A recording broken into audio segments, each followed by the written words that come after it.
अस्सलाम वालेकुम, good morning Pakistan. आप लोगों को सुबह बखैर। कैसे हैं आप लोग? ठीक हैं, खुश हैं? कैसा चल रहा है आपका मौसम? कैसे चल रहा है आपके घर का मौसम और बाहर का मौसम? मौसम तो खैर पूरे मुल्क में ही गर्म है, मगर कहते हैं ना कि हमारी आँखों का मौसम कैसा है। आँखों का मौसम से मुराद ये है कि हमेशा जब हम किसी से मिलते हैं तो सबसे पहली चीज़ जो हम नोट करते हैं वो होती हैं आँखें। कभी हम कहते हैं हाय हाय, इसकी आंखें कितनी छोटी थी, इसकी आंखें कितनी लंबी हैं, इसकी आंखें कितनी मोटी हैं, इसकी आंखें कितनी सुरमाई हैं, इसकी आंखें कितनी कहते हैं ना कि बड़ी फिल्मी हैं। तो ये आंखों के मुताल्लिक जो होता है ना, ये सबसे पहला परसेप्शन होता है। और ये परसेप्शन क्यों दिया जाता है? क्योंकि सबसे पहले हमारे जो होता है ना, आँखों के साथ ही आँखें मिलती हैं। पहली चीज़ जब हम मिलते हैं तो कहते हैं जो टकरार होता है वो आँखों से होता है। पुराने ज़माने में हमारी नानी दादियाँ जब बच्चा पैदा होता था तो खूब भर भर के सुरमा लगाती थी और कहते थे कि आँखों की जो एलर्जीज़ हैं उसको कर्ब कैसे करते थे, वो शहद से करते थे। खैर अब आप लोग प्लीज़ अपने घर का शहद ना लगाना शुरू कर दीजिएगा, क्योंकि पहले शहद बहुत खालिस होता था, प्योरिटी होती थी उस शहद में, मगर अब शहद में जो है वो चीनी का इस्तेमाल होता है, जिससे आँखों में जलन भी हो सकती है। तो अगर किसी के पास पुराने ज़माने वाला प्योर या घर का निकला हुआ शहद, छोटी मक्खी का शहद मौजूद है, तो वो आँखों में डाल सकता है और आँखों की सारी चीज़ें डिसइंफेक्ट हो सकती हैं। और हम लोग बहुत ज़्यादा आजकल लेंसेज यूज़ करते हैं, मेकअप यूज़ करते हैं, मस्कारा, आँखों में काजल और भी शेड्स, पिगमेंट आँखों को कैसे खूबसूरत बनाना है, और उनके ऊपर आई लैशेज़, ग्लूज़, बहुत से कहते हैं ना आँखों के ऊपर हम बहुत एक्सपेरिमेंट्स करते हैं। तो बेहतरीन तरीका ये होता है कि अपनी आँखों को प्योर करना, उसकी पफीनेस को कैसे क्योर किया जाए, शहद डाला जाए। और पहले ज़माने की जो ख़वातीन जब आप ज़चगी के दौरान जब बच्चा पैदा होने वाला होता था तो सबसे ज़्यादा नारियल का इस्तेमाल करती थी। कहते हैं कि जो ख़ातून अगर एक्सपेक्ट कर रही है, अगर वो नारियल का पानी पीती हैं तो बच्चे की आँखें कलर्ड होती हैं। ये भी एक मिथ है। डिफरेंट मिथ्स के साथ हम भी बड़े हुए और हमने देखा कि समटाइम्स वो मिथ वाकई काम करती हैं, और जो नानी दादियों के टोटके होते थे, रेमेडीज़ होती थी, वो भी बहुत इंपॉर्टेंट होती हैं। अक्सर लोग खीरे लगा के रखते हैं वीकेंड्स की वीकेंड, आँखों को ठंडक देते हैं। आइस पैक्स लगाई जाती हैं आँखों को कि आँखों को ज़रा रिलैक्स किया जाए। मट्टी आजकल के ज़माने में क्या कि मौसम ही ऐसा है कि हवा चल रही है, मट्टी आँखों में जा रही है और बहुत सी वबा जो है वो फैल जाती है। तो आँखों का बेहतरीन हल ये है कि उसको प्योर करें, उसको साफ़ करें, आई ड्रॉप्स इस्तेमाल करें और खीरे का ज़्यादा से ज़्यादा इस्तेमाल करें। ना सिर्फ खाएं बल्कि आँखों पे लगाएं। कहते हैं ना कि आपका जो किचन होता है वो एक मेडिकल स्टोर होता है, जो आप खाते हैं और वही लगाएं तो ऑटोमेटिकली चीज़ें बेहतर हो जाएंगी। और छोटे छोटे रेमेडीज़ को ज़रूर फॉलो करें। रेमेडीज़ के साथ साथ ऐसा तो हो नहीं सकता, जो हमारा जो फूड फैक्ट्री है वो एक किचन होती है और हम किचन का रुख ना करें। हम रोज़ बताते हैं कि छोटे छोटे रेमेडीज़ जो हैं वो किचन से ही स्टार्ट होते हैं, और उस रेमेडीज़ का रुख करूँगी मैं अपनी बहुत प्यारी अपनी शेफ़ के साथ। अस्सलाम वालेकुम नाज़िश, कैसी हैं आप? मैं ठीक हूँ, आप कैसी हैं? बिल्कुल ठीक ठाक। इतना ज़्यादा सुबह सब्ज़ी और फ्रूट लेके खड़ी होती हैं। तो हम आज बात करें आँखों की। आँखों की पफीनेस, आँखों की प्योरिटी, आँखों की सफाई, आँखों के अंदर जो वबा जो फैल जाती है, जो आँखों से फैलती है और आँखें रेड हो जाती हैं और गर्मी की वजह से आँखें लाल हो गई हैं। मास्क लगा लेते हैं हम लोग, आँखों के ऊपर भी लगा लेते हैं कि एक आँख नज़र आ रही है हमारी। उसके ऊपर कुछ कहना चाहेंगी? कौन सी रेमेडी आप आज बताएंगी? एक्चुअली हमारे घर में खीरे लाजमी होते हैं, कुकम्बर, ठीक है।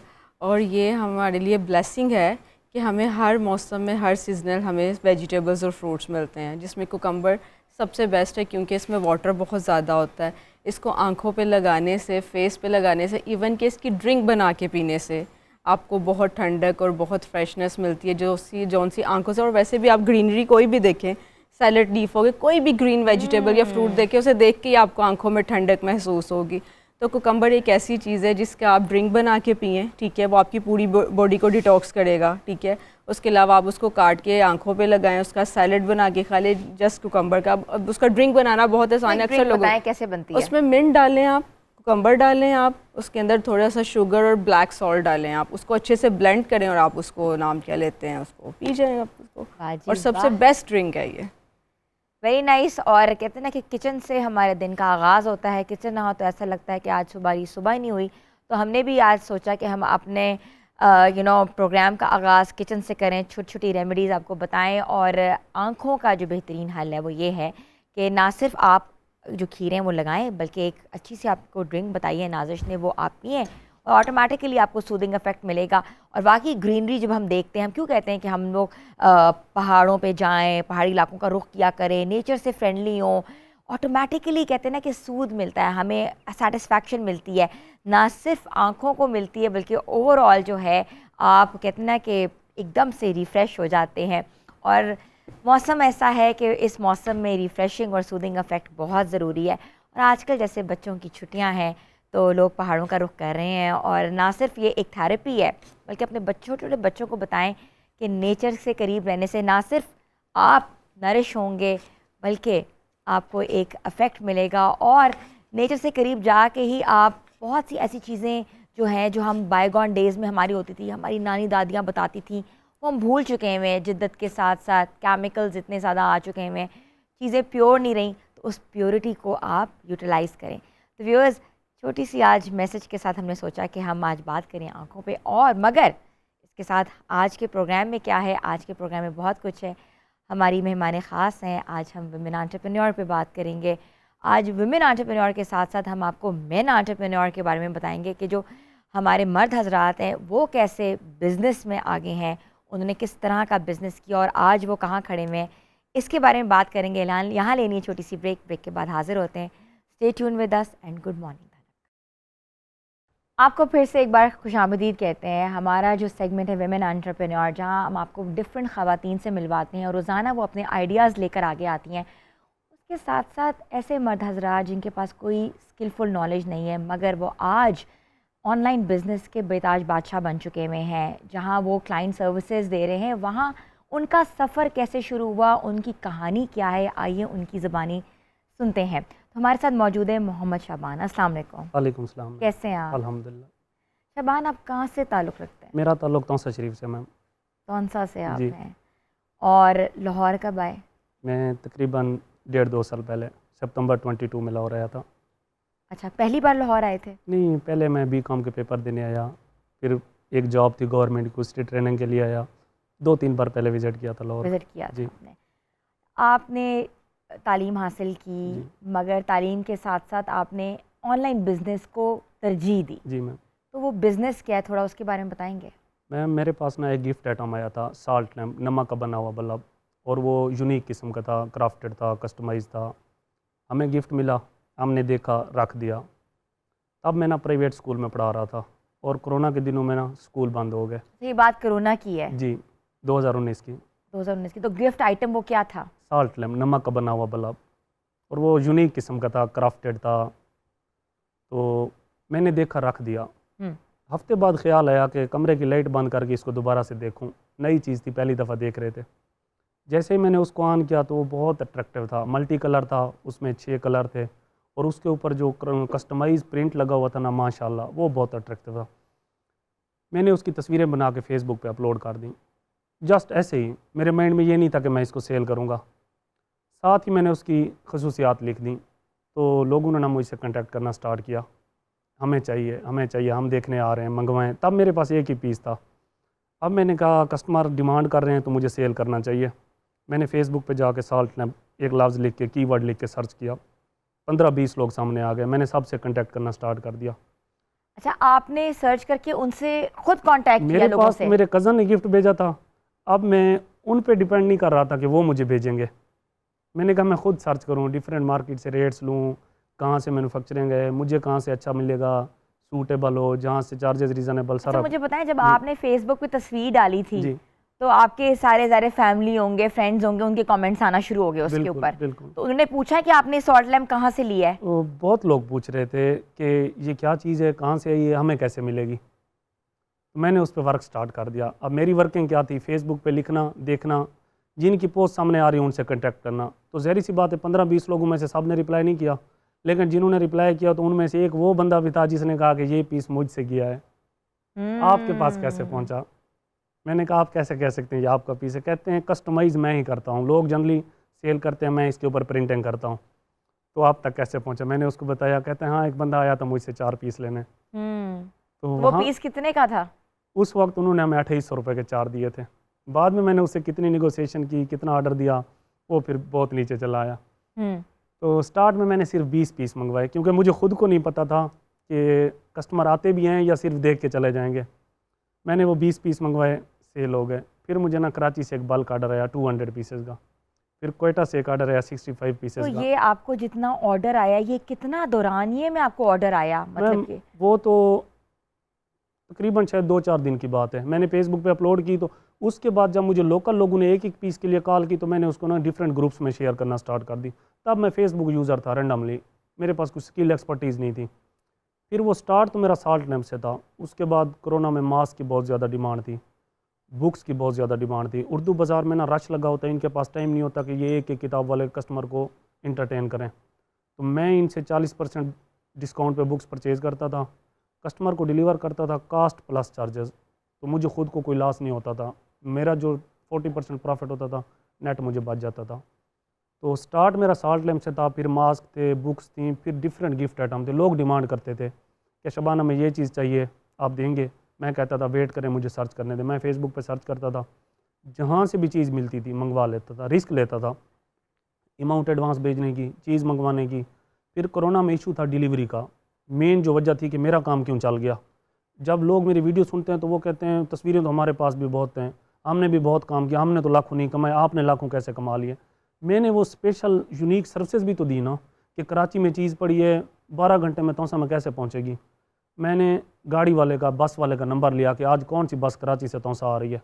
मैंने उनसे कांटेक्ट किया, बंदे को चार्जेस दे दिए, उसने माल पहुंचा दिया गाड़ी पे, जो भी था जितना भी था। गाड़ी सुबह 4-5 बजे पहुंच जाती थी, मैं उससे लेके दिन को 6 बजे 7 बजे 8 बजे डिलीवर कर देता था। अगला बंदा हैरान होता था कि यार कल ये चीज़ आपके पास नहीं थी, कराची पड़ी थी, फैसलाबाद पड़ी थी, मुल्तान पड़ी थी, आज सुबह होते ही आपने हमें कैसे डिलीवर कर दी। कहते थे बाप दादा से बिज़नेस कर रहे हैं, 3 दिन से पहले डिलीवरी मिलती नहीं है गुड्स ट्रांसपोर्ट की। एक दिन बुकिंग होती है, लोडिंग होती है, सफ़र करती है, अगले दिन अनलोडिंग, फिर हमें मिलती है, तो मिनिमम 3 दिन हमें लग जाते हैं। शबान, आप एक गाड़ी पे, एक प्राइवेट गाड़ी पे कैसे रिलाई कर लेते थे? आपकी चीज़ गुम भी सकती थी। वो उसकी रीज़न है, तो मेरे रिसोर्सेज इतने थे कि वो बंदा मेरे सिटी का ही होता था उस गाड़ी पे। मैं ऐसे नहीं कहता था कि स्वाद से गाड़ी आ रही है उस पर भिजवा दें, उसके ऊपर बंदा कौन है, स्टाफ कौन है, मैं कहीं ना कहीं से बंदा ढूंढ के ही मंगवाता था, अपने सिटी का बंदा। गाड़ियाँ तो बहुत सारी जाती हैं डिफरेंट कंपनीज़ की, मैं उस कंपनी का नंबर लेता था जो मेरे सिटी की होती थी, तो मैं सिक्योर हो जाता था। और जो बंदा देने आता था वो भी जब उस बंदे के हैंड ओवर करता था तो उसको पता होता था कि लेने वाले का अपना बंदा है। इस सूरत में मैं सिक्योर रहता था। शुरू में जब आपने गुड्स मंगवाए हैं, लैंपें मंगवाई, आपने स्टार्ट किया सॉल्ट लैम्प से, तो कितने पैसे आपके पास थे और आपने कितने पैसों की लैंपें मंगवाई और कितने की बेची? मैम असल में मैंने बिज़नेस पैसों से किया ही नहीं है, ये सारा माइंड सेट की गेम थी। मेरे पास कोई इन्वेस्टमेंट नहीं थी। वाले साहब मुझे कहते थे कि पैसे भेजोगे तो चीज़ आएगी, क्यों ऐसे टाइम ज़ाया कर रहे हो, बातें कर रहे हो लोगों से। मैंने कहा जिसको पैसे भेजेंगे वो भाग जाएगा, फिर मैं अपने पैसे कैसे वापस लूँगा। मैं डीलिंग करता था, सारा माइंड सेट की गेम थी। मैंने ये बिज़नेस किया सिर्फ मोबाइल को यूज़ करके, बस इन्वेस्टमेंट से नहीं किया। फिर जब बात आती थी बल्क की, फिर उनको अमाउंट भेजनी थी तो सिक्योर वे देखता था, इस बंदे को पैसे भेज रहा हूँ तो इसके सिटी में मेरा कुछ जानने वाला है जो फिजिकल इसके पास चला जाए, या ये बंदा उसके पास चला जाए। इस तरह मैं सिक्योर करके चीज़ मंगवाता था। आप जब एक वेंडर से चीज़ मंगवाते थे तो उसकी पेमेंट नहीं करते थे? पेमेंट करता था सिक्योर वे से, कि वेंडर को कहता था आपका 500,000 लगेगा अड्डे तक जाने तक, ये 500,000 मुझसे एडवांस ले लें, इतना रिस्क मैं ले लेता था। जो असल नेट अमाउंट है 50,000 1 लाख कुछ भी, वो बंदा आपको पे करेगा जिसके हैंड ओवर आप चीज़ करेंगे। अच्छा, आप फॉर इंस्टेंस ये चीज़ है जी, ये चीज़ चाहिए किसी थर्ड पार्टी को, जी, तो आपने ये चीज़ डिलीवर करानी मैं है। पहले डायरेक्ट अपने पास मंगवाता था। मैं आप पैसों से मंगवाते होंगे जी ना, पैसों से मंगवाता तो था। आपकी इन्वेस्टमेंट तो कुछ ना कुछ होगी। वो इन्वेस्टमेंट इस सूरत में थी कि मैं डायरेक्ट उनके अकाउंट में नहीं भेजता था, क्योंकि मैं उनको नहीं जानता वो भाग जाएं। मैं कोशिश करता था कि फिजिकल किसी के थ्रू उसको पेमेंट करवाऊँ, कि वो गाड़ी तक माल लेके आएगा ना, 100 पीस है ना फ़र्ज़ करें, वो अड्डे तक तो आएगा ना, क्योंकि गाड़ी ने लेके आना है। तो गाड़ी में जो उसका स्टाफ है उसके हैंड ओवर करे, उसे अमाउंट ले ले, उसको हैंड ओवर करके वो अमाउंट ले और वो फिर आपके तक पहुंच जाएगा। वो गाड़ी मेरे पास आनी थी सुबह, मैंने इनको या इधर अड्डे पे सुबह पेमेंट करनी थी या उनके अकाउंट में भेज देनी थी। मतलब सिक्योर वे ढूंढना लाजमी था। ये एग्जीक्यूशन थी, एग्जीक्यूशन इन्वेस्टमेंट की नहीं थी, बस माइंड सेट की गेम थी।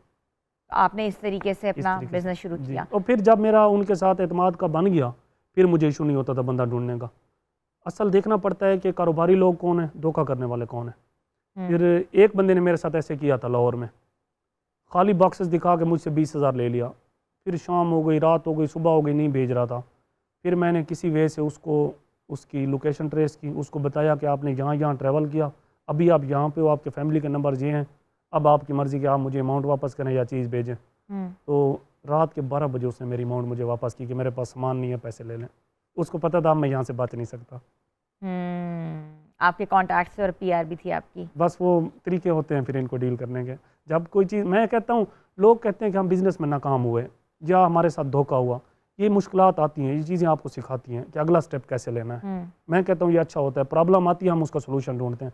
जब तक प्रॉब्लम नहीं आती तो हमें सोल्यूशन का नहीं पता होता। तो आपको एक ये आइडिया कहाँ से आया कि एक तस्वीर से आपकी ज़िंदगी बदल जाएगी और आपको ज़िंदगी इतना ही था, जीने का जाविया बदल जाएगा? चीज़ सामने पड़ी थी, तस्वीर बना के अपलोड कर दी। उस वक्त माइंड में ये नहीं था कि मैं सेल करूँगा। लोगों ने डिमांड की कि हमें चाहिए, वहाँ से मेरा माइंड इस तरफ आया कि मैं मंगवा के सेल करूँ। फिर एक चीज़ पे स्टक नहीं रहा कि ये क्यों नहीं बिक रही हूँ।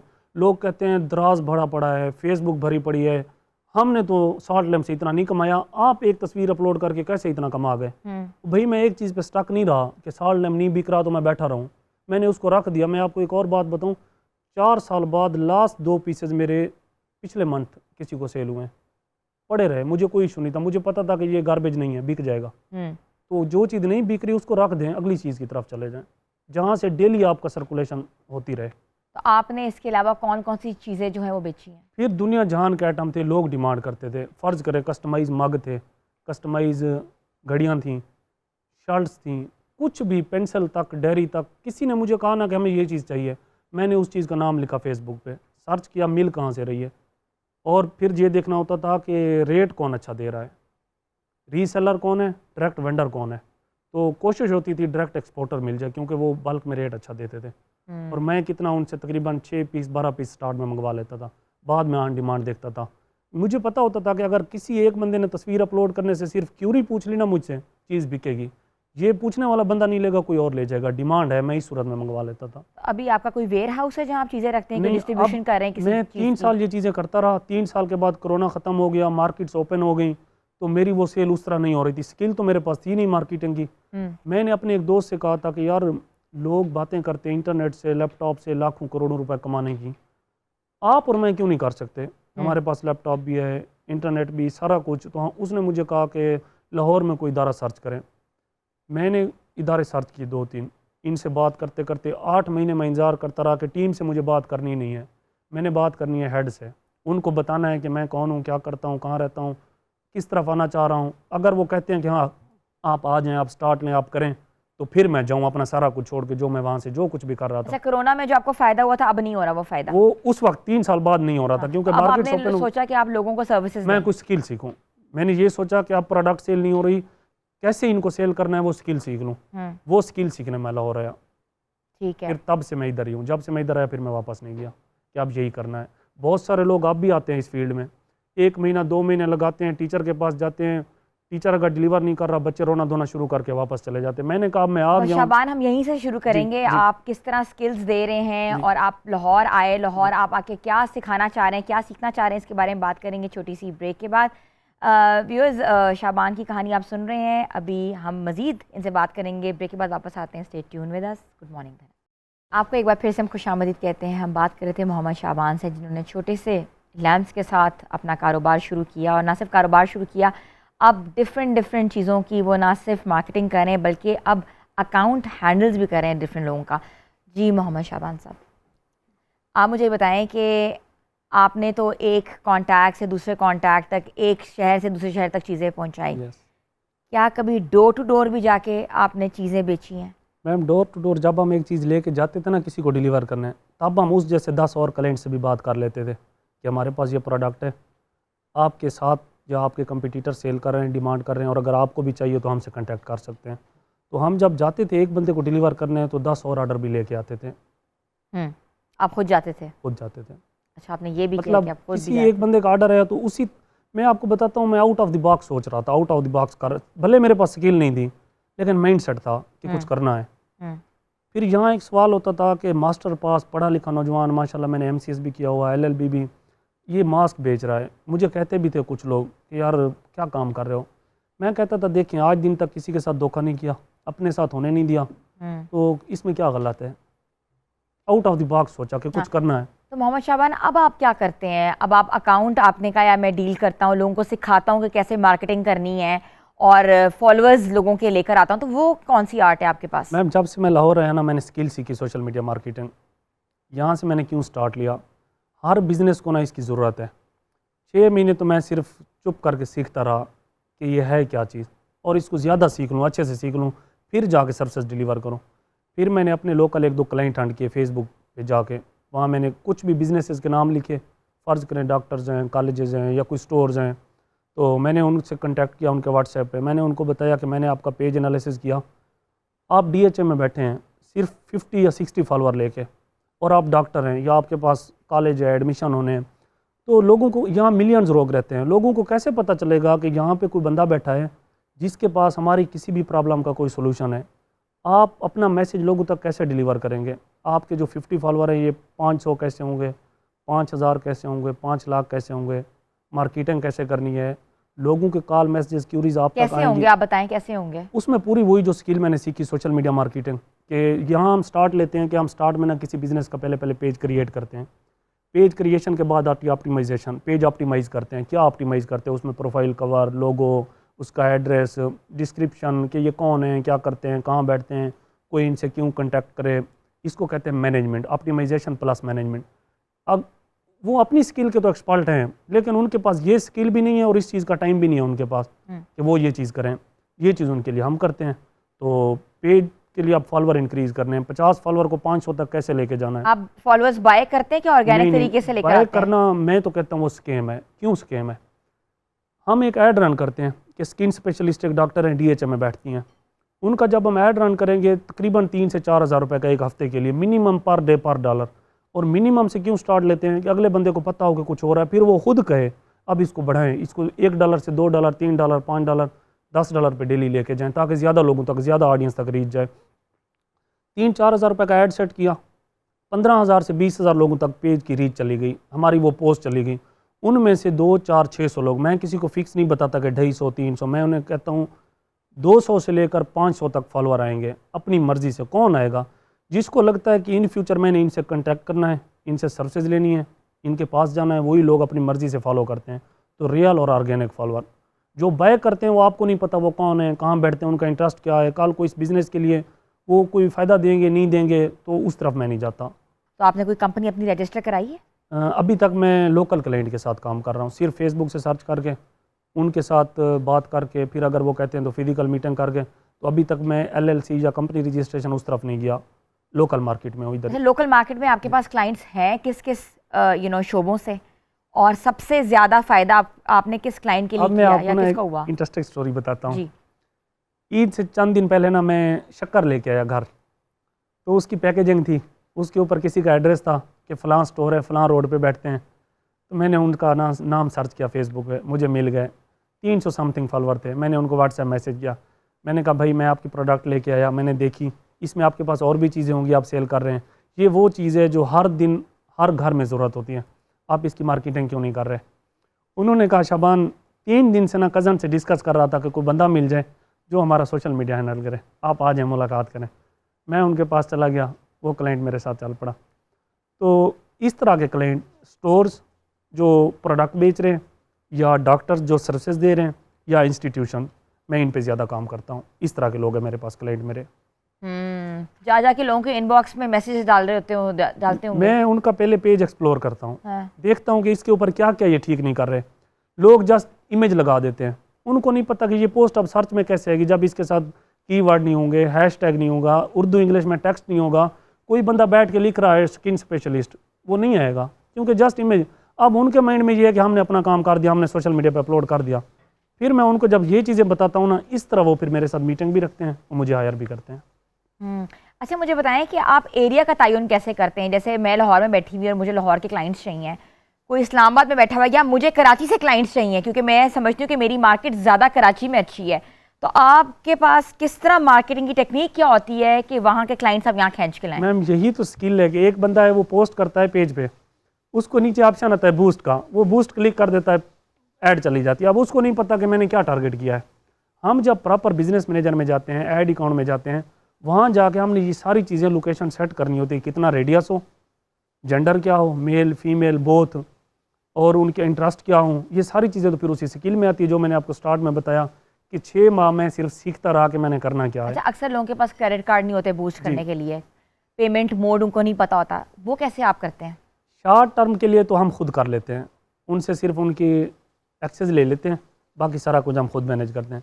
और जिनको प्रॉपर लेके चलना होता है फिर उनको हम बताते हैं कि आपके नाम की एक आईडी क्रिएट होगी, उसमें आपका पेज क्रिएट होगा, साथ आपका पेमेंट मेथड अटैच होगा, और उसमें ये चीज़ें रिक्वायर हैं।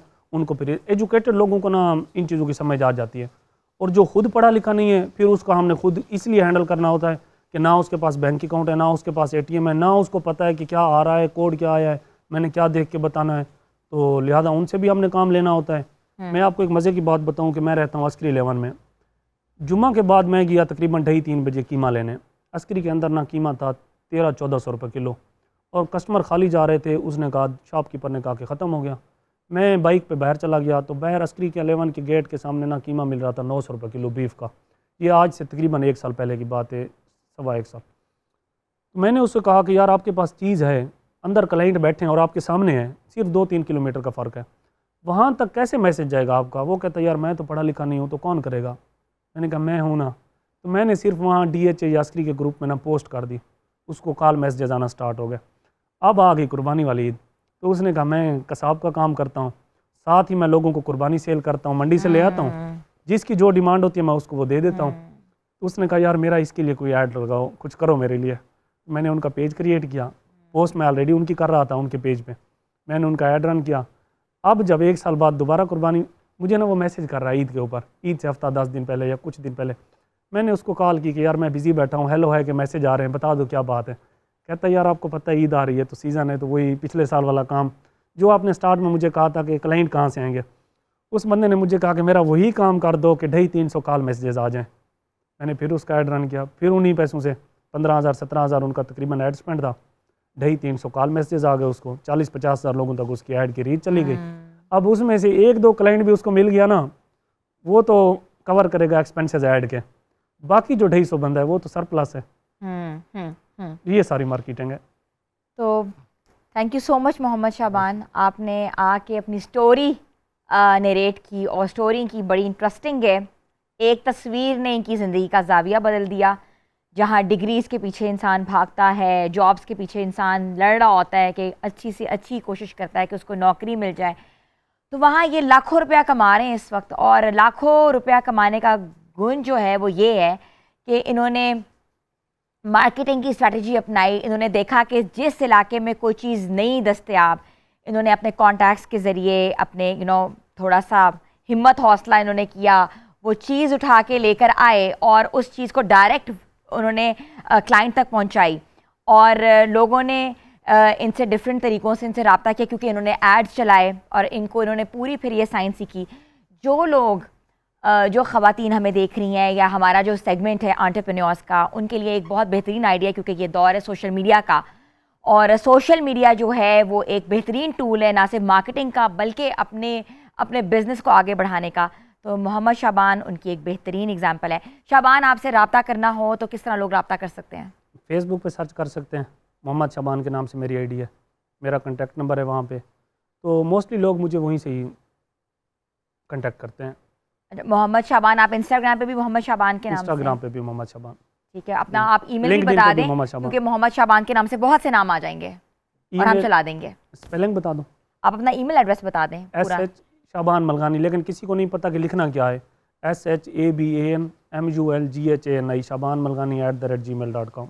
Thank you so much Shaban, आप आए और आपने अपनी स्टोरी नरेट की, और आपका जो ईमेल एड्रेस हम चला रहे हैं, जो लोग शाबान से रब्ता करना चाहते हैं, और आपने शाबान की सक्सेस स्टोरी सुनी है और देखा कि उन्होंने कैसे अपने बिज़नेस को, जॉब जहां वो कर रहे थे वहां अपने बिज़नेस को आगे लेके कैसे चले हैं, तो एक बहुत बेहतरीन आइडिया उन लोगों के लिए जो कि घर बैठे कमाना चाहते हैं। सिर्फ एक ये माइंड गेम है जिस तरह इन्होंने बताया, तो इस माइंड गेम को यूटिलाइज़ करें और अपने लिए बेहतरीन ज़रिया माश कमाएं। और व्यूअर्स, ये हमारा जो सेगमेंट है विमेन एंटरप्रेन्योर, ना सिर्फ विमेन एंटरप्रेन्योर बल्कि मेन एंटरप्रेन्योर जिन्होंने खुद से काम शुरू किया और आज जिस मकाम पे पहुँचे हैं, वो हैट्स ऑफ टू यू। और उन तमाम लोगों के लिए ये जो सेगमेंट है ये खुशाइंद है। आप लोग अपने आइडियाज़ लेके हमारे इस सेगमेंट का बहुत खूबसूरत आवाज़, खूबसूरत personality.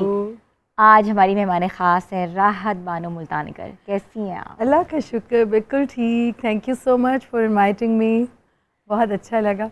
Ma'am, such a big profile you have. I was reading your profile about it. Like, you know, किसी भी चीज़ के ऊपर बात करूँ तो you just come over it. राहत जी, मुझे इस गज़ल के बारे में बताएं। जी, ये अमजद इस्लाम अमजद साहब का कलाम है और उनकी इजाज़त से मैंने ये लिया और उसको कंपोज कराया और मैंने मेरी अपनी गाई हुई गज़ल है और मैंने अमजद साहब के सामने भी ये परफॉर्म की हुई है। Very nice, very nice. बड़े बड़े कहते हैं राइटर्स के सामने पेश करना भी एक बहुत बड़ा वो चीज़ होती है, क्योंकि उनको पता होता है उन्होंने किस अंदाज में लिखी और किस अंदाज में उसको कहते हैं ना गाया गया है। राहत जी, मुझे बताएं कि such a big profile you have. If you talk about, you know, your degrees, if we talk about your, you know, the profession you've been adapting and you've been doing, और उसके साथ साथ अगर हम एमको की बात करें और हम आपकी जगह की बात करें तो मैं किस किस चीज़ों की बात करूं, मुझे समझ नहीं आ रहा way to start from. But I want to start from Multan, कि मुल्तान से ताल्लुक़ रखती हैं, such a big, you know, उसका विरसा है और कल्चर एस्पेक्ट्स हैं, और उसके अंदर you are the first lady who had अगर हम बात करें, अगर तमगा इम्तियाज़ की बात करें और एमको के बोर्ड ऑफ डायरेक्टर्स की बात करें, मेमको की, जी, तो मुल्तान इलेक्ट्रिक पावर कंपनी, तो आपका नाम सर फेहरिस्त है। अल्हम्दुलिल्लाह। तो कब से शुरू की ये journey? How did you started it?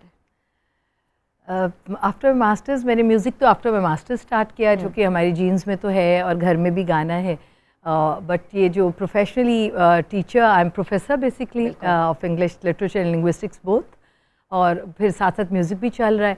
और फिर ये जैसे जैसे आपको हुकूमत को ज़िम्मेदारियाँ देती है तो एज़ अ चैलेंज कि एम्पावर्ड वुमेन जो होती हैं वो कर सकती हैं, तो एज़ अ चैलेंज मैंने सारे काम एक्सेप्ट किए और अल्लाह ने मेरी बड़ी मदद फरमाई। उसमें भी डिफरेंट बोर्ड्स पे मैं रही हूँ, मैप्को के बोर्ड पे भी हूँ, आजकल board of governance arts council की भी मैं हूँ। तो जितनी जगह मुझे कोई ऑफर्स मिलती नहीं तो मैं अपने कंट्री को सर्व करने के लिए, और चैलेंज फॉर वुमेन के women can do much more. अच्छा राज जी, मुझे ये बताएं कि आप कितने सिबलिंग्स थे और उन सिबलिंग्स में आप ही सिर्फ म्यूज़िक में? जी, माशाल्लाह we are 5 sisters and 2 brothers, I am youngest, और मैं ही बस म्यूज़िक में हूँ और कोई भी नहीं। सुनते सब हैं, शौक़ से गाता कोई भी नहीं, सिर्फ मेरा ही ये शौक़ है, गाना भी, पढ़ाना भी और सारे ये काम भी करने हैं जी, ढेर सारे। जी, being a single parent she raised you? जी अल्हम्दुलिल्लाह रब्बिल आलमीन, that all credit goes to my mother कि उन्होंने हमें इतना अच्छा रेज़ किया और अच्छी स्कूलिंग दी, अच्छी एजुकेशन दी और बहुत अच्छा इन्वायरमेंट दिया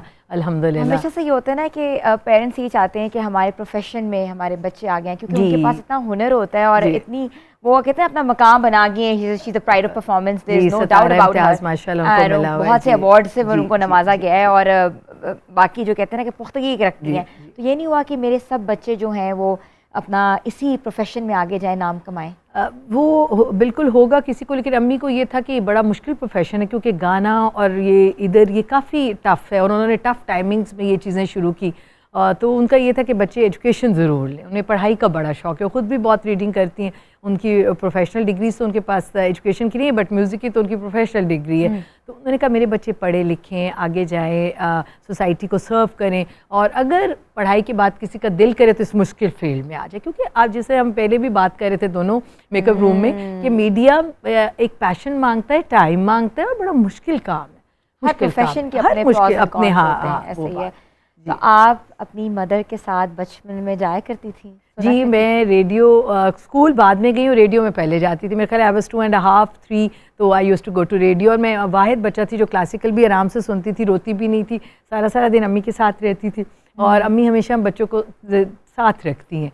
फिर जब मैं बड़ी हुई हूँ तो उनके साथ प्रोग्राम्स पे जाना, उनको सर्व करने के लिए, साथ गाने नहीं, उनका ख्याल रखने के लिए।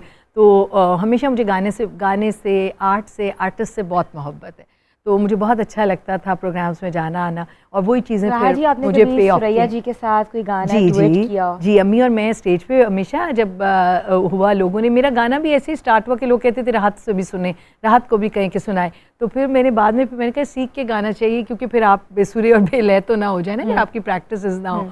तो वो फिर मैंने तब आई डिसाइडेड कि मुझे अब इसको सीखना चाहिए थोड़ा सा, और अम्मी के साथ बहुत दफ़ा गाया माशाल्लाह जी। हम बिल्कुल पूछेंगे, हम वो गाना भी आपसे थोड़ा सा गुनगुनाएंगे आपसे कि आपने कौन सा गाना गाया जी। और आज हमारे साथ पाकिस्तान का बहुत बड़ा नाम और जिन्होंने क्लासिकल मौसीकी में अपना नाम हासिल किया और बहुत से अवार्ड्स भी लिए और एक लेगेसी रखती हैं, राहत जी आज हमारे साथ मौजूद हैं। छोटी सी ब्रेक के बाद वापस आते हैं। Stay tune with us. Good morning.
वाह वाह वाह, बहुत खूब। Thank you. इतना हम्बल, इतना पोलाइट और इतनी खूबसूरत आवाज़, माशाल्लाह माशाल्लाह।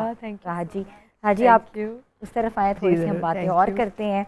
और एजुकेशन भी से भी आपका बहुत ताल्लुक है। You are an educationist. जी, आई एम। तो you teach English basically, you are an English professor. और उसके साथ साथ कभी आपके स्टूडेंट्स ने कहा कि मैम हमें थोड़ा सा म्यूज़िक भी सिखाएं? जी, अगर टेलीविज़न पे बच्चे देख लें एक दिन पहले और अगले क्लास में, तो खुसर पुसर क्लास में देर गॉसिपिंग, फिर उनकी तो विस्परिंग चल रही होती है। मैं कहती हूँ what is why there is no silence. मगर टीचर कल आपको टीवी पे देखा था, हमें भी गाना सुना है। तो फिर क्लास में तो ऑब्वियसली बड़ी स्ट्रिक्ट टीचर हूँ, अब तो कम हो गई हूँ स्ट्रिक्टनेस मेरी, बट ये कि जब कोई फंक्शन हो तो फिर ज़रूर सुना देती हूँ। कोई पार्टी हो, गेट टुगेदर हो या कॉलेज का कोई इवेंट हो तो फिर सुना देती हूँ। अच्छा, मुझे बताएं कि आप लाहौर कब मूव हुई? नहीं, लाहौर तो मैं आई थी बहुत पहले, बल्कि I am back to Multan now, transfer back. यहाँ मैं रही हूँ 6-7 ईयर्स, बट वैसे तो हम बचपन से लाहौर आ रहे हैं अम्मी के साथ। वेकेशंस पे भी आया करते थे, तो बहुत आना जाना रहता तो है। आजकल आप आई हुई हैं, इसका जी, मतलब है वेकेशंस है आजकल। वी आर ब्लेस्ड कि आज आप लाहौर आई हुई, तो हमने सोचा कि हम थैंक यू, बहुत शुक्रिया, थैंक यू। हाँ जी, म्यूज़िक इंडस्ट्री की अगर हम थोड़ी सी बात करें तो इंडस्ट्री में गाने का जो स्टाइल है वो मशीन्स के ऊपर एकदम से चला गया, चेंज हो गया। पहले ज़माने में गाना जो है वो गाया जाता था, परफॉर्म किया जाता था, मगर अब तो खैर जिस गायक को नहीं भी आता वो भी मशीन्स के ज़रिए गा रहे हैं। आपके क्या तासुरात है इस पर?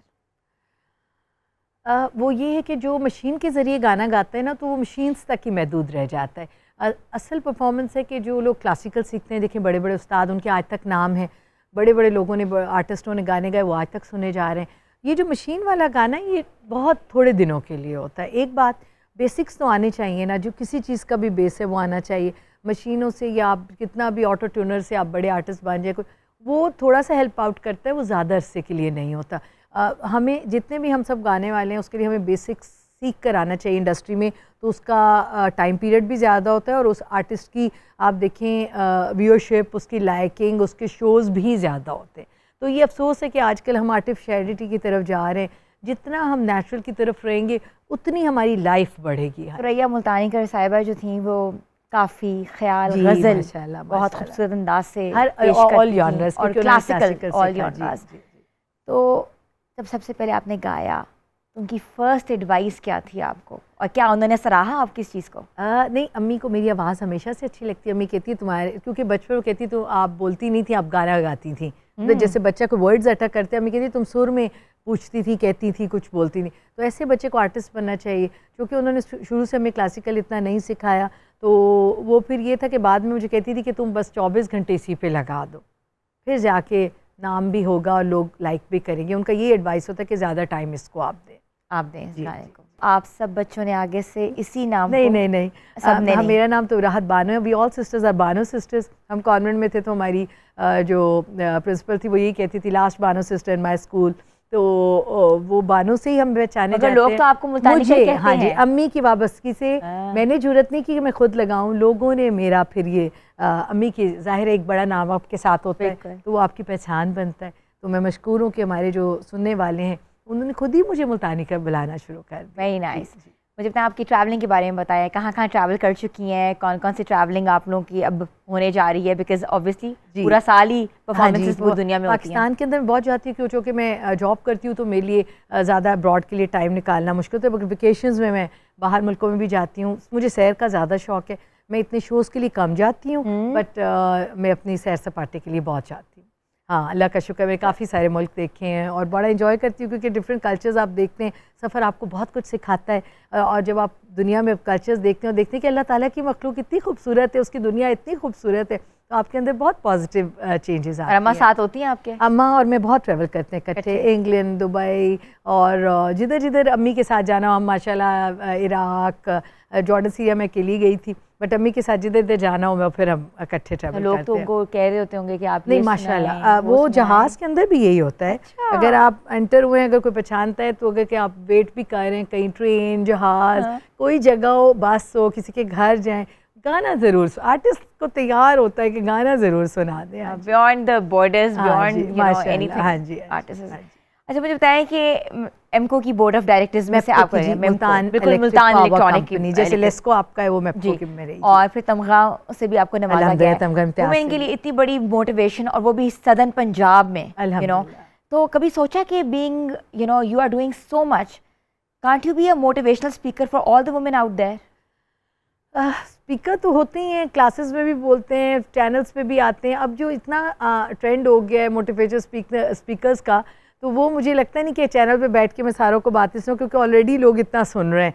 तो वैसे कोई बुला लेता है as a guest, as a chief guest, guest of honour, तो मैं ज़रूर जाती हूँ। और ऑफ कोर्स कि एक रोल मॉडल आप बन जाते हैं अल्हम्दुलिल्लाह, क्योंकि व्हेन आई वाज पीटीवी तो बहुत लोग मेरे पास बड़े सुकून से आते थे कि यहाँ एक एजुकेटेड खातून है, तो हमें यहाँ आने में कोई प्रॉब्लम नहीं। हमारे पेरेंट्स ने भी हमें इजाज़त दे दी है परफॉर्म करने की, यहाँ पे आके इसमें प्रोग्राम्स में पार्टिसिपेट करने के लिए। और मैडम आप हमारे लिए रोल मॉडल है, मुझे बड़ा अच्छा लगता है। तो मेरी भी कोशिश होती है कि मैं उनके लिए एक अच्छा रोल मॉडल बनूँ। We are really proud of you Raji, you are doing tremendous work, और ये it's a women motivation by the way, और कहते हैं ना कि empowering a women is an empowering a society as well. यहाँ लेनी है छोटी सी ब्रेक। व्यूअर्स, राहत जी हमारे साथ हैं, आप लोग इनका गाना भी इंजॉय कर रहे होंगे और हम इनसे बहुत कुछ सीख रहे हैं और सीखने का सिलसिला जारी है। Stay tune with us. Good morning धना।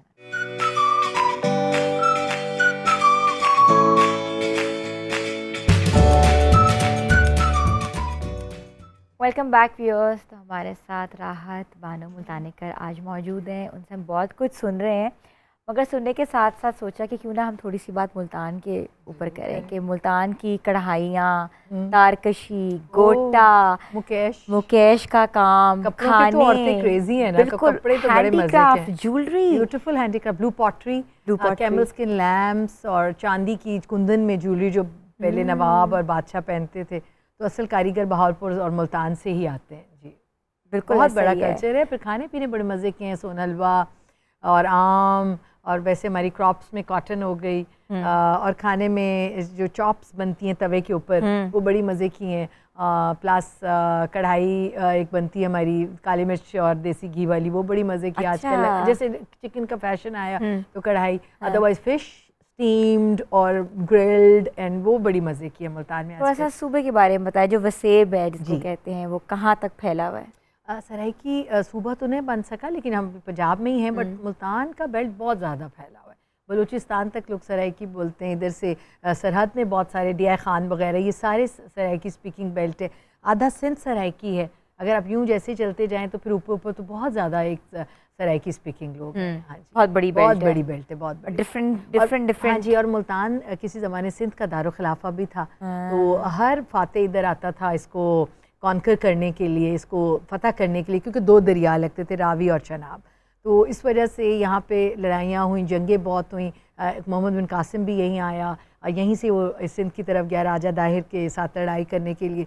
तो इसीलिए यहाँ पे जंगों की वजह से एक तो वैसे गर्द गर्मा तो मशहूर है इसका, गर्द यानी मिट्टी और गर्मी, और गदाओ गोरिस्तान। तो बहुत से बुजुर्ग भी आए, क्योंकि हिंदू मत का गढ़ था, तो बहुत से इस्लाम प्रीच करने के लिए आए। तो इसीलिए गदा और गोरिस्तान, कब्रिस्तान जंगों की वजह से बहुत ज़्यादा था। हम कैसे भूल सकते हैं मुल्तानी मट्टी को? मुल्तानी मट्टी बड़ी लगाई जाती है, स्किन्स पे लगाएं, जो लोग ब्यूटीफुल बालों में लोग लगाएं, बहुत पूरे वर्ल्ड में it's famous. I know Multan की चीज़ें पूरे वर्ल्ड में दे आर वेरी फेमस। हाँ जी। राजी, किचन में सबसे अच्छा क्या बनाती हैं आप? मैं कभी किचन में बहुत कम जाती हूँ। अच्छा? बहुत कम। मतलब आई लाइक कुकिंग करते करते, बट मैं इतने काम करती हूँ, I think it's wasted of time कि एक औरत प्रोफेशनली हो और फिर वो किचन में का जब बिल्कुल कोई नहीं पकाने वगैरह के लिए होता, कुक छुट्टी पे हो या कोई नहीं बना रहा, फिर मैं जाती हूँ, क्योंकि मुझे थोड़ा बहुत खाना आता है। बट मुझे ये सब पार्टीज़ में डिशेज़ हैं, एक दो मैं अच्छी बना लेती हूँ। अच्छा, अच्छी बना जिनकी तारीफ़ें होती हैं। तो जो हमने सोचा कि हम क्यों ना किचन का रुख करें और नाज़िश से पूछें कि नाज़िश आपने क्या बनाया आज? आज मैंने ड्रिंक बनाई है पीच और मिंट के साथ, ठीक है। उसके साथ मैंने बर्गर्स बनाए हैं। और जो ड्रिंक की रेसिपी वो ये कि मैंने पीच लिया, उसके अंदर मैंने चंद लीव्स मिंट के डाले हैं, शुगर ऐड की और लेमन जूस ऐड करके उसको अच्छे से ब्लेंड किया और आइस डाल दी। इसके साथ साथ मैंने बर्गर्स बनाए हैं, और बर्गर्स की मैंने चिकन पैटी बनाई है। चिकन पैटी बनाने के लिए मैंने कीमा लिया है, कीमे के अंदर मैंने मस्टर्ड डाला और सॉल्ट, ब्लैक पेपर, ठीक है। उसको मैंने अच्छे से मैरिनेट किया और उसकी मैंने पैटीज़ बना दी। इसके अलावा इसको स्क्रम्बल करने के लिए मैंने कॉकटेल सॉस ली, सैलड लीफ ली है, टोमेटो लिया और अनियन रिंग्स लिए। राजी बड़ा हैंडी फूड बनाती हैं नाजिश, और ये तो हमारे प्रोग्राम की सौगात है कि हम अपने मेहमानों को कहते हैं कि हॉस्पिटैलिटी के बगैर नहीं भेजते। तो प्लीज़ आप ट्राई करें और बताएं आपको कैसा लगा।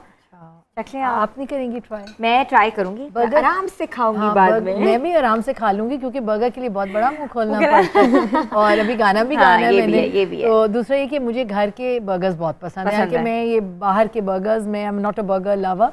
कभी अब्रॉड जाना पड़ जाए तो सारे कहते हैं कि तुम कैसे आप कुछ नहीं खाती। मैंने कहा burgers is difficult to open that much mouth. मैं घर का coming out of it and you know sandwiches I love. तो आपकी जो है फेवरेट डिश क्या है? मतलब कि आप जो बहुत दिल चाहता है, हमेशा आप कहती हैं कि दिल चाह रहा है खाने को। मुझे कीमे से बनी हुई हर चीज़ पसंद है। मुझे मछली बहुत पसंद है, मछली में हर वक्त खा सकती हूँ।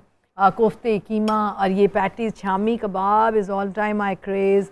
ये सारी चीज़ें मुझे पसंद है, बहुत बहुत पसंद है। अच्छा, आपको भी हैंडी फूड अच्छा लगता है ज़्यादा? देसी? हाँ, देसी घर का खाना। घर का। बाहर मुल्क जाते हैं तो बड़े तंग होते हैं कि कहीं दाल मिल जाए। मुझे याद है कि हम मलेशिया गए तो रोज़ यही बाहर के खाने, तो मेरा नेफ्यू कहा कि वो आप क्या खाती हैं, आप तो ये खा ही नहीं। मैंने कहा मैं burger, not a lover of burger. फिर हमने एक जगह जाके दाल ढूंढी और हम घर लाए, उसको हमने फिर बनाया और फिर खाया। फिर खाया उसको, बड़ा एंजॉय। फिर पाकिस्तान बड़ा याद है कि या अल्लाह जो घर पे रोज़ खाने होते हैं हम उनको बिल्कुल उसकी कदर नहीं करते, बट मैं तो करती हूँ खैर खाने की कदर हर तरह की, कि अल्लाह मियाँ ने इतनी नेमतें दी हैं, उसका शुक्राना अदा करना चाहिए। और नाज़िश हमारे लिए बना के आए तो आई एम श्योर कि बहुत टेस्टी होगा। Let me test and tell you. इतना कुछ करने के बावजूद भी देयर समथिंग यू रिग्रेट और something you really wanted to do in your life? नहीं, I have no regrets in my life अल्हम्दुलिल्लाह आलमीन। मतलब मैं समझती हूँ कि मैं इस काबिल नहीं हूँ जितनी अल्लाह ताला ने नेमतों से नवाजा है, और जितनी अचीवमेंट्स वो उसकी मदद से मैं कर लेती हूँ। तो अभी करने को बहुत कुछ होता है, there is no end, there is no limit. इंसान को रुकना नहीं चाहिए, बट ये कि दिल चाहता है कि ह्यूमैनिटी के लिए बहुत बड़े बड़े काम करें, लेकिन थोड़ा थोड़ा करती रहती हूँ बीच में काम लोगों के लिए। अच्छा। उसके लिए दिल चाहता है कि बहुत अल्लाह ताला एक मुकम्मल टाइम दे के हम कुछ करें और ज़्यादा करें अपने लोगों के लिए, अपने मुल्क के लिए। बिल्कुल ऐसा ही है। सोशल वर्क का भी बहुत शौक है? करती हूँ मैं हमेशा से। हम रोटरी की मैं प्रेसिडेंट भी रही हूँ दिनों में, बहुत अभी मैं बहुत काम करती हूँ। बच्चों की फ़ी पे करते हैं मंथली, म्यूजिशियंस और जो हमारे पुअर आर्टिस्ट हैं उनको मैं मंथली स्पॉन्सर करती हूँ as far as I can, और बहुत सारे काम। कभी आपको किसी ने कहा है कि आप मुल्तान के लोगों की आवाज़ बने, या जो ख़वातीन हैं वहाँ की, स्पेशली बिकॉज आप जिस एरिया से बिलोंग करते हैं तो दिल चाहता है कि रिप्रेजेंट भी करें उस एरिया को। Representation is very important. I am sure आपने किया भी होगा। ऑफ कोर्स मैं करती भी हूँ, और माशाल्लाह और भी बहुत सारी ख़वातीन बहुत अच्छे अच्छे काम कर रहे हैं। Trends have been change now, तो lots of women are coming out and they are working for other on voluntarily basis, और they are giving good welfare projects. बहुत अच्छा एक ट्रेंड हो गया कि अब बच्चियाँ और एरिस्टोक्रेट्स की बहुएं बेटियाँ वो सब सामने आ रहे हैं। कुछ और भी वो लोग बहुत अच्छा काम कर रहे हैं, लेडीज़ वेमेन इंटर। जब से ये ज़ाहिर है वर्ल्ड में ये सब चीज़ें शुरू हुई हैं, तो क्योंकि देखिए माशरा दोनों से बनता है ना, मर्द औरत दोनों निकलें और दोनों काम करें तो फिर उसमें एक सुधार आएगा। हाँ जी, इसी मैसेज के साथ ना कि हम लोग गाना गाने जाऊँ या गाना भी गाना है, और इसी हाँ बिल्कुल आप चखें और बताएं कैसा लगे आपको। और हमारे शो का जो मेन मकसद भी ये है कि खैर जो ख़वातीन जो हैं, जो ज़्यादा हमारी ऑडियंस है जो हमें देख रही होती हैं, हम चाहते हैं कि वो एम्पावर होना चाहिए। एम्पावरमेंट आएगी जी एजुकेशन के साथ। अगर यूनिवर्सिटी की डिग्री नहीं है तो एटलीस्ट अपने दीन की तालीम अपने घर में आप बहुत कुछ सीख सकते हैं। अब तो मीडिया पे इतना कुछ है, ऑनलाइन कोर्सेज हैं। औरतें पढ़ी लिखें सिर्फ जस्ट फैशन और सिर्फ क्या मैं कहूँ छलना कूदना ही मॉडर्निज्म नहीं है। मॉडर्निज्म इधर होना चाहिए आपके अंदर। बिल्कुल। और बच्चियों की अच्छी तालीम दें, उनको इम्पावर करें। हाँ, तरबियत बड़ी इम्पोर्टेंट, बहुत इम्पोर्टेंट है लाइफ में। एक्सीलेंट बर्गर, रियली बिल्कुल। मैंने आधा खाना है जी गाने के बाद मेरा। आपने नाज़िश देखो ना, इट्स अ गुड अप्रिसिएशन। कमाल कबाब तो उसका जो आपने पैटी बनाई है दैट इज अमेजिंग। बहुत राह जी, हमें अपना जो आपके दिल के करीब जो कलाम है वो सुना दें। पीलू पक्की आँचड़ों रलियार ख्वाजा गुलाम फरीद साहब की काफ़ी अम्मी ने इसको गीत अंग में गाया 1972 में फ्रॉम कराची रेडियो। जब बड़ी काफ़ियों आधे घंटे की काफ़ी क्लासिकल से निकल के गीत में जब काफ़ियाँ बनना शुरू, और ये अम्मी की बहुत पॉपुलर हुई, तो ये मैं वो आपके सामने पेश करती सराइकी। और एक दुआ है हमारे मुल्क के लिए, वो भी सराइकी में वो उसके मेडलेस आए। ठीक है, एक अंतरा उसका, एक अंतरा उसका। ठीक है, thank you so much, thank you so much.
खड़ी रेंदी हसनेड़े नालो काकू खड़ी रेंदी हसनेड़े नालो काकू अल्लाह नसावे सारा जो काकू अल्लाह नसावे सारा जो काकू खड़ी रेंदी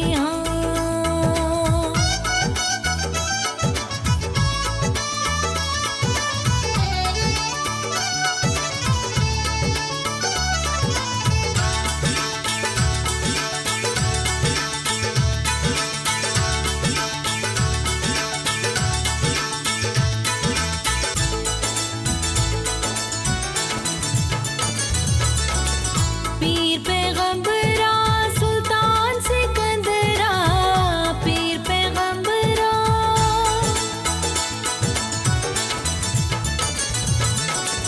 पीर पैगंबरा सुल्तान सिकंदरा पीर पैगंबरा सुल्तान सिकंदरा मैं मर गई वे मैं मर गई वे मैं मर गई हाय तरस नी आंदा इना लोकां को हाय तरस नी आंदा इना लोकां को अल्लाह नसावे सारा जो